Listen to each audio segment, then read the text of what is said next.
할렐루야. 우리의 찬양 받으신 하나님 앞에 사도신경으로 신앙 고백 드리겠습니다.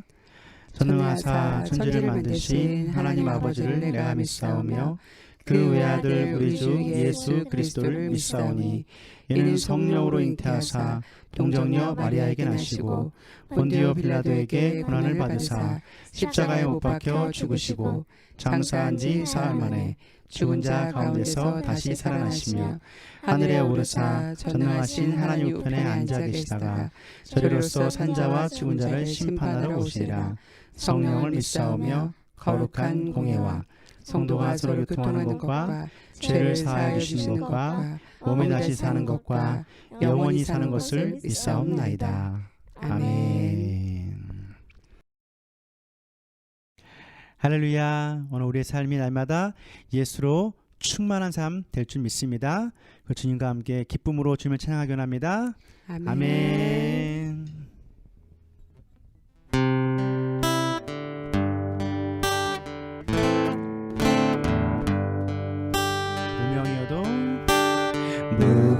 무명이어도 공허하지 않는 것은 예수 안에 날 만족함이라. 가난하여도 부족하지 않는 것은 예수 안에 오직 나는 부요함이라. 고난 중에도 견뎌낼 수 있는 것은 주의 계획 믿기 때문이라. 실패하여도 일어설 수 있는 것은 예수 안에 오직 나는 승리함이라.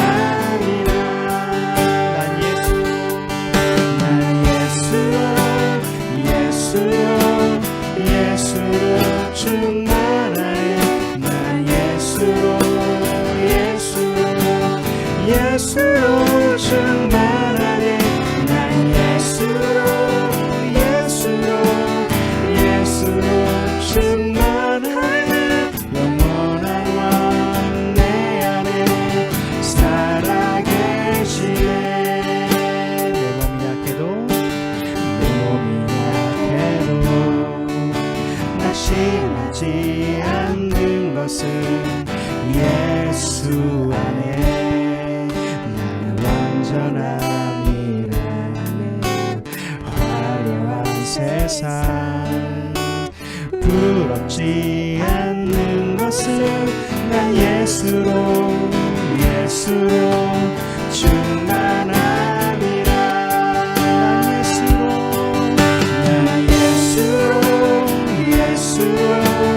예수로 충만하네. 세상 모든 것들로 부럽지 않네. 난 예수로 충만하네. 영원한 왕 내 안에 살아계시네.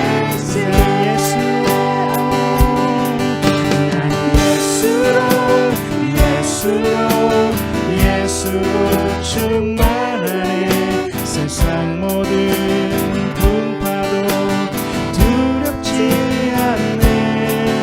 나는 예수로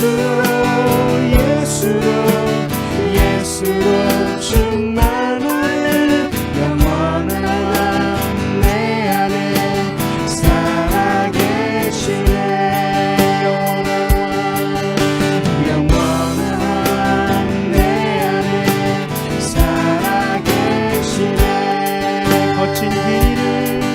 거친 길을 걸어갈 때도 험한 산이 앞을 막아도 빛대신 주님의 두 손이 나를 붙드네. 주의 마음이 닿은 내 삶에 저는 슬픔을 씻으시는 주님을 찬양, 주 이름을 찬양하네. 거친 길을 걸어갈 때도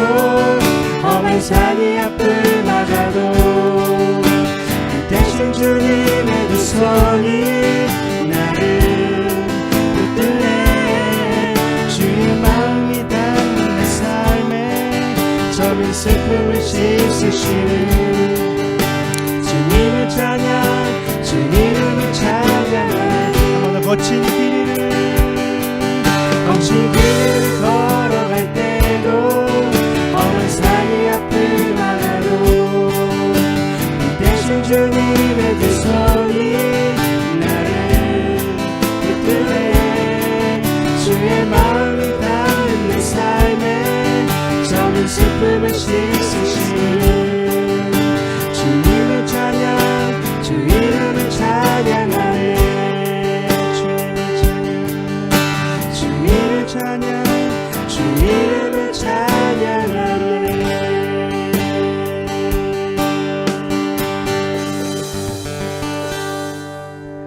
아멘. 은혜 받으실 말씀은 사도행전 20장 19절에서 24절 말씀입니다.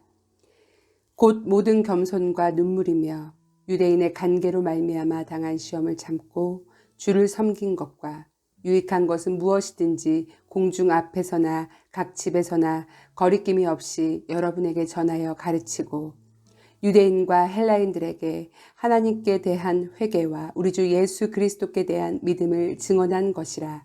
보라, 이제 나는 성령에 매여 예루살렘으로 가는데 거기서 무슨 일을 당할는지 알지 못하노라. 오직 성령이 각 성에서 내게 증언하여 결박과 환난이 나를 기다린다 하시나 내가 달려갈 길과 주 예수께 받은 사명 곧 하나님의 은혜의 복음을 증언하는 일을 마치려 하면은 나의 생명조차 조금도 귀한 것으로 여기지 아니하노라. 아멘. 할렐루야. 본문의 말씀을 통해 바울처럼 삽시다, 이와 같은 제목으로 은혜를 나누고자 합니다.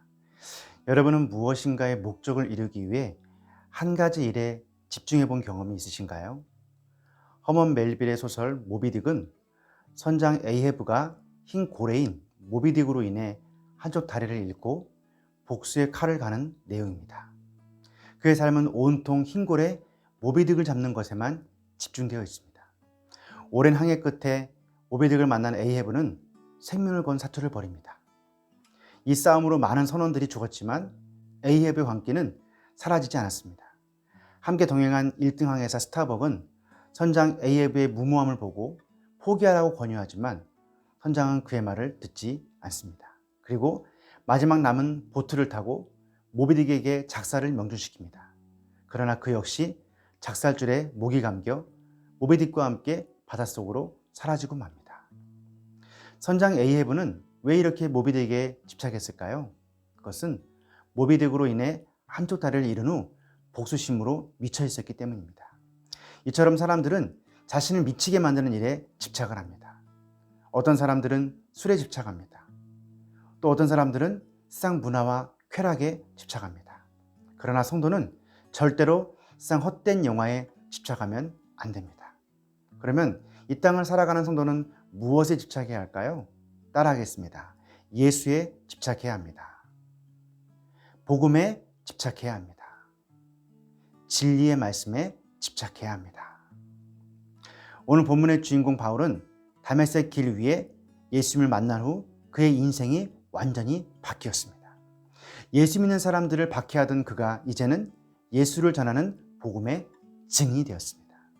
이렇게 인생이 바뀐 바울은 하나님 앞에 어떤 삶을 살았을까요? 첫째, 바울은 겸손과 눈물로 섬기며 살았습니다. 본문 사도행전 20장 19절은 곧 모든 겸손과 눈물이며 유대인의 간계를 말미암아 당한 시험을 참고 주를 섬긴 것과 라고 말씀합니다. 사람들은 자신의 삶을 자랑하기 좋아합니다. 돈 자랑, 힘 자랑, 스펙 자랑, 자식 자랑, 학벌 자랑 등이 대표적인 예입니다. 오늘 본문 주인공 바울 역시 자랑할 것이 많은 사람이었습니다. 출생, 학벌, 열정, 어느 것 하나 다른 사람에게 뒤지지 않는 사람이었습니다. 그러던 그가 예수님을 만나고 나서 이제껏 자랑했던 모든 것을 배설물로 여기게 되었습니다. 아일랜드 출신 극작가 겸 소설가 조지 버나드 쇼는 자신의 부족한 점을 더 많이 부끄러워할 줄 아는 이는 더 존경받을 가치가 있는 사람이다 라고 말을 했습니다. 바울은 예수를 만난 후로는 자신의 모든 스펙을 배설물처럼 버리고 겸손과 눈물로 주님을 섬기는 인생이 되었습니다. 자신의 스펙만을 자랑하며 죄인 중에 괴수로 살았던 교만한 사람을 용서해 주시고 사명을 주신 주님 앞에 감사와 감격으로 사역을 감당했습니다. 비록 유대인들의 음모로 시련이 있었지만 인내함으로 주님을 섬겼습니다. 저 여러분 역시 바울처럼 겸손과 눈물로 오직 예수 그리스도만 드러내는 삶을 살아야 할 줄 믿습니다. 요 나를 드러내는 순간 하나님의 나라는 세워질 수 없습니다. 나의 영광은 십자가 뒤에 숨겨주시고 주의 영광만 드러나게 하옵소서. 바울과 같이 겸손과 눈물로 섬기는 저와 여러분이 되시기를 축원합니다. 둘째, 바울은 결박과 환난을 마다하지 않고 살았습니다. 사도행전 20장 23절은 오직 성령이 각성해서 내게 증언하여 결박과 환난이 나를 기다린다 하시나라고 말씀합니다. 제가 어렸을 때 무서웠던 경험은 성적표가 나와서 부모님께 보여드려야 했을 때입니다. 분명 이 성적표를 보여드리면 어떠한 환난이 있을지를 알기에 그 성적표를 가지고 가는 길이 정말 두려워했던 기억이 납니다. 여러분, 우리가 지금 힘들어도 가장 듣고 싶어하는 말이 무엇입니까? 괜찮아, 잘 될 거야, 걱정하지 마, 내가 도와줄게, 이러한 말일 것입니다. 그러나 그래, 내가 너 하는 짓 보니까 망할 줄 알았다, 그럴 줄 알았다, 내가 너 그 시험 떨어질 줄 알았다, 이런 말은 우리를 더욱 절망으로 빠지게 합니다. 이처럼 사람은 누구나 좋은 얘기를 듣고 싶어 합니다. 그리고 실제로 하나님은 넘어지고 시리에 빠져있던 하나님의 사람들을 위로하셨습니다. 엘리야를 위로하셨습니다. 예수님은 베드로를 위로하셨습니다. 그런데 오늘 성령님은 바울에게 앞으로 나아가는 길에 결박과 환난이 기다리고 있다는 소식을 전합니다. 아무리 바울이어도 얼마나 힘이 빠졌겠습니까? 예루살렘으로 나아가고 싶지 않았을 수도 있습니다. 그러나 오늘 바울은 자신의 뜻이 아닌 철저하게 기도하며 하나님의 뜻을 알고 움직이는 사람이었습니다. 바울은 성령님의 음성 앞에 인간적인 생각을 하지 않았습니다. 오직 주의 명령 앞에 순종했습니다. 그 길이 하나님께서 원하시는 길이라면 비록 결박과 환난이 기다리고 있어도 나아가기로 마음을 먹었습니다. 사랑하는 성도 여러분, 기독교는 고난의 종교입니다. 예수 그리스도께서 십자가의 고난을 당하셨기에 우리가 죄를 용서받고 의인이라 칭함받았으며 하나님의 자녀가 되었습니다. 초대 예루살렘 교회가 유대인들에 의해서 환난을 당했지만 성도들은 흩어져서 주의 복음을 감당하는 사명자가 되었습니다. 로마에서 복음을 전하면서 수많은 사람들이 화형을 당하고 사자의 밥이 되고 지하 무덤에서 생활하고 죽어갔지만 그들은 고난 가운데 하나님을 더욱 신뢰하고 신앙을 굳건히 세웠습니다. 목숨 걸고 신앙을 지켰습니다. 지금 기독교는 여러 가지 문제로 고난의 상황을 겪고 있습니다. 먼저는 코로나로 인해 기독교의 권위가 땅에 떨어졌습니다. 세상 사람들은 교회를 유해 업종으로 생각하고 경계합니다. 또한 동성애와 이단 등이 기독교를 위협하고 있습니다. 분명 기독교는 큰 위기에 있습니다. 앞으로 또 어떠한 고난이 다가올지 알지 못합니다. 그러나 그렇다고 해서 기독교는 멈춰서는 안 됩니다. 예배를 멈춰서는 안 됩니다. 하나님의 사역과 복음 전도의 열정을 멈춰서는 안 됩니다. 계속 나아가야 합니다. 바울처럼 나아가야 합니다. 바울처럼 그 길에 문제가 있고 고난이 있어도 주의 사명을 완수해야 할 줄 믿습니다. 저 여러분이 바울처럼 환난과 결박 가운데서도 주의 사명을 위해 복음의 증인으로 나아가는 신앙이 되시기를 축원합니다. 셋째, 바울은 생명도 아끼지 않는 삶을 살았습니다. 사도행전 20장 24절은 내가 달려갈 길과 주 예수께 받은 사명, 곧 하나님의 은혜의 복음을 증언하는 일을 마치려 하면은 나의 생명조차 조금도 귀한 것으로 여기지 아니하노라. 바울의 선언에는 하나님의 나라와 복음을 위해 자신의 생명조차 기꺼이 내어놓겠다는 헌신과 결단이 포함되어 있습니다. 에베소 장로들이 아무리 만류해도 바울의 결단은 바뀌지 않습니다. 우리가 바울처럼 살아간다는 것은, 그리고 이 땅에 그리스도인으로 살아간다는 것은 생명도 아끼지 않는 삶을 사는 것입니다. 기독교가 어느 순간 복을 받는 것에만 집중하고 있습니다. 마치 복을 받는 기준이 돈을 많이 벌고 명예와 권세를 누려야만 복을 받는 것처럼 생각합니다. 그러나 진정한 복은 복음의 길을 걸어가는 것입니다. 어떠한 상황에도 사명의 길을 걸어가는 것입니다. 이렇게 복음의 길을 걸어갈 때 고난이 없을 수 없습니다. 최근에 목회자들에게 인문학을 배우고 알아야 함을 강조하는 목사님의 책을 읽었습니다. 내용은 너무 좋았습니다. 그러나 동의하지 못한 부분이 있었습니다.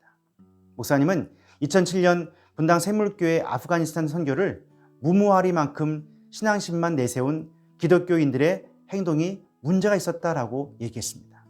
뭐하러 무모한 곳에 가서 2명이나 희생을 당했어야 하냐는 것이었습니다.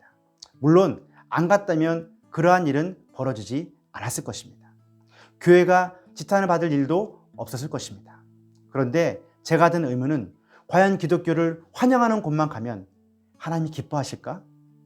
과연 기독교를 원하는 곳만 갈 수 있는 나라가 얼마나 될까? 그러한 생각이었습니다. 로마시대 기독교는 처음에 환영받지 못한 종교였습니다. 그런데 초대 교인들은 그곳에서 복음을 들고 나아갔습니다. 바울이 그랬고 베드로가 그랬습니다. 조선이 세국정책으로 모든 나라와 교육을 하지 못했을 때 토마스 선교사는 왜 조선 땅에 들어왔을까요? 왜 환영받지 못한 조선 땅에 와서 순교했을까요? 그것은 예수님의 명령이기 때문입니다. 환영받지 못한 곳에 가서 목숨 걸고 복음을 전한 수많은 증인들로 인해서 이 땅에 기독교 역사가 세워지는 것을 믿으시기 바랍니다. 마가복음 16장 15절은 또 이르시되 너희는 온 천하에 다니며 만민에게 복음을 전파하라. 오늘 바울은 환영하지도 않고 결박과 환란이 기다리는 곳으로 하나님의 명령을 따라 나아갔습니다. 그리고 그 사명에 자신의 목숨을 걸었습니다. 할렐루야. 바울의 이러한 도전과 고백이 여러분의 도전과 고백이 되시기를 축원합니다. 지금도 우리 가운데 역사하시는 하나님을 바라보며 바울처럼 주의 나라를 위해 생명조차 아끼지 않는 삶을 살게 되시기를 축원합니다. 할렐루야. 말씀 마치겠습니다. 여러분은 오늘 바울의 사역을 보면서 무엇을 생각하셨나요? 나와는 관계없는 사람처럼 느껴지셨나요? 바울의 사역이 무모하다고 느껴지시나요? 오늘 바울은 예수님으로 인해 완전히 바뀐 인생이 되었고 예수님의 복음을 전하는 일에 집중했습니다. 그는 예수에 미친 사람이었습니다. 사랑하는 성도 여러분, 예수에 미쳐야 합니다. 주의 복음을 전하는 일에 미쳐야 합니다. 그래서 우리의 삶을 오직 예수로 충만하게 채워야 할 줄 믿습니다. 그래야 바울처럼 겸손과 눈물로 섬기는 인생이 될 수 있습니다. 그래야 환난과 결박이 기다리고 있어도 주님이 원하시는 길로 나아갈 수 있습니다. 그래야 주의 나라를 세우는 사역에 생명조차 아끼지 않는 삶을 살 수 있습니다. 할렐루야. 바울처럼 사역하고 하나님 나라를 세우는 일에 힘쓰는 저와 여러분이 되시기를 주님의 이름으로 축원합니다. 기도하겠습니다. 사랑의 주님, 오늘 바울의 삶을 배우게 하시니 감사합니다. 주의 일꾼들이 어떠한 상황에서도 바울처럼 살게 인도하여 주시옵소서. 바울처럼 겸손과 눈물로 사역하게 하시고 환난과 결박 가운데서도 나아가게 하시고 생명 다해 주님 나라를 세우는 삶이 되게 하옵소서. 주님의 은혜 감사해서 예물 드리기 원합니다. 기쁘고 감사한 마음으로 드리게 하옵소서. 예수님의 이름으로 기도합니다. 아멘.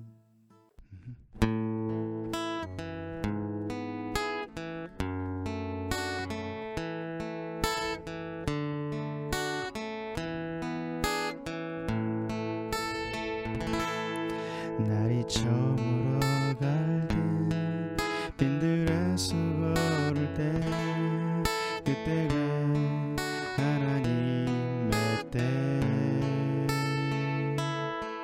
내 힘으로 안 될 때 빈손으로 걸을 때 내가 고백해 여호와 이래 우리 모인 이곳에 주님 함께 계시네 누리네 아버지 은혜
적은 떡과 물고기 내 모든 걸 드릴 때 모두 고백해 여호와 이래. 주가 일하시네 주가 일하시네 주께 아끼지 않는 자에게 주가 일하시네 주가 일하시네 신뢰하며 걷는 자에게 주가 일하시네 주가 일하시네 주께 아끼지 않는 자에게 주가 일하시네 주가 일하시네 신뢰하며 걷는 자에게 신뢰하며 걷는 자에게 신뢰하며 걷는 자에게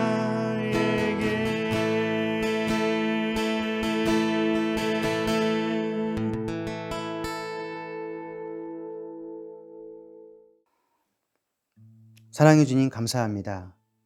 주의 자녀들 오늘도 하나님 말씀으로 충만하게 채워주시니 감사합니다. 세상적인 삶에 집착하는 것이 아니라 바울처럼 하나님을 위해 최선을 다하는 주의 백성 되게 하옵소서. 바울처럼 겸손과 눈물로 사역하게 하시고 환난과 결박 가운데서도 나아가게 하시고 생명 다해 주님 나라를 세우는 삶이 되게 하옵소서. 주님께 감사하여 하나님 전에 귀한 물질 심습니다. 손길 주님께서 축복하시고 이제 모든 삶을 인도하여 주시옵소서. 나사렛 예수 그리스도 이름으로 명하노니 모든 염려, 근심, 걱정, 불안함, 두려움은 떠나갈지어다. 나사렛 예수 그리스도 이름으로 명하노니 모든 악한 마귀는 떠나갈지어다. 병만은 떠나갈지어다. 문제는 떠나갈지어다. 하나님께서 주의 일꾼들을 지켜주시고 보호하여 주시옵소서. 예수님의 이름으로 기도합니다. 아멘. 지금은 우리 주 예수 그리스도의 은혜와 아버지 하나님의 사랑하심과 성령님의 내주교통 인도하심, 바울처럼 예수님께 집중하여 겸손과 눈물로 사역하며 환난과 결박 가운데서도 나아가며 생명 다해 주의 나라를 세우기에 힘쓰는 주의 자녀들 머리 위에 이들의 가정과 자녀와 장막과 건강과 직장과 사업과 모든 삶 위에 하나님의 축복이 늘 함께 있을지어다. 아멘. 할렐루야. 한 주간 바울의 삶을 기억하시면서 겸손과 눈물 그리고 환난과 결박을 마다하지 않고 주의 나라를 위해 생명을 다하는 삶이 되시기를 축복합니다. 할렐루야.